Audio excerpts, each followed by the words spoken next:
Whatever business you're involved in, pretty soon you got this ratio going. The ones that do, the ones that don't. And you say, well, why don't the ones that don't, how come they don't? We don't know. I just leave it as a mystery. I used to try to understand all that. I just take the simple approach now. The guy says, this happens to me, this happens to me, this goes wrong for me, and all this stuff goes wrong for me. How come all this stuff happens to me? I say, I don't know, beats me.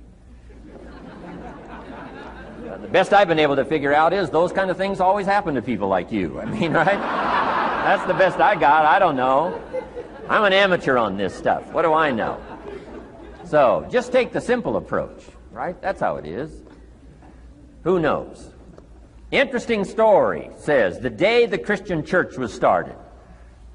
Now, I'm an amateur on the Bible, but best account I can remember, the day the Christian church was started, a magnificent sermon was preached. Great presentation. And if you're a student at all of good communication, it was one of the classic presentations of all times. The sermon, the first day the Christian church was started.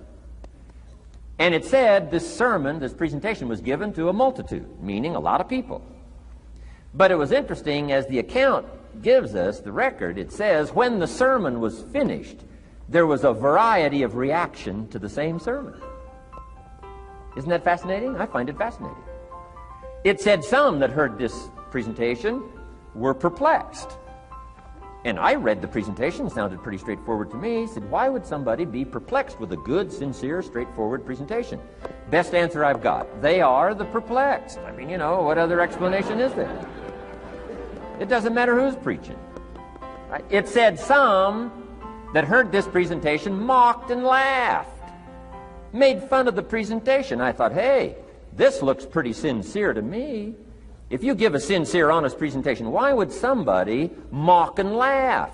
Easy explanation. They are the mockers and the laughers. What else would you expect them to do? Right? I used to try to straighten all that out, say, well, they shouldn't do that. I don't do that anymore. You know, I've got peace of mind now. I can sleep like a baby, not try to straighten all this stuff out. I used to be so naive. I used to say, well, liars shouldn't lie. See, how naive can you be? Of course they're supposed to lie. That's why we call them liars. They lie. They lie.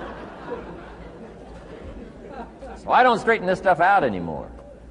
Anyway, it said some that heard this magnificent presentation didn't know what was going on. And they're usually easy to spot. They're usually saying, what's going on, right? I mean, they don't know what's going on. But interesting, right? A variety of reaction to the same sincere, honest presentation. Now, it also says, in wrapping it up, some that heard the presentation believed. And I think that's who the speaker was looking for, the believers. Interesting. Now, it said the number of believers was about 3,000. So, pretty good first day. 3,000. I've had some first days, but I never had 3,000.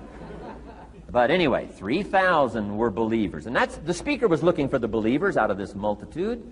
And that's about as close as we can come to understanding the mystery. Some believe, and some mock, and some laugh, and some are perplexed, and some don't know what's going on. And you just have to leave it that way. Why? Because that's the way it's going to be. The way to be brilliant is to find out how it's going to be and then say, here's how it should be. I mean, that's how you become brilliant. So, anyway, who knows the mystery? I call it mysteries of the mind. We don't understand. But I don't try to change it anymore. On this particular story, as far as we know, they didn't have classes after the presentation to try to de-perplex the perplexed. I mean, as far as we know, they left them perplexed. They left the mockers mocking. They let the laughers laugh. I mean, they didn't come back and try to straighten all this out. You say, well, how can you build a church? Well, make another presentation, and you'll get some believers and some mockers and some laughers and some who don't know what's going on. So that's about the best we can do. So, but I'm glad I've got the believers here today. You believed enough to shell out your cash and part with your time and some of your effort and energy, and I appreciate that.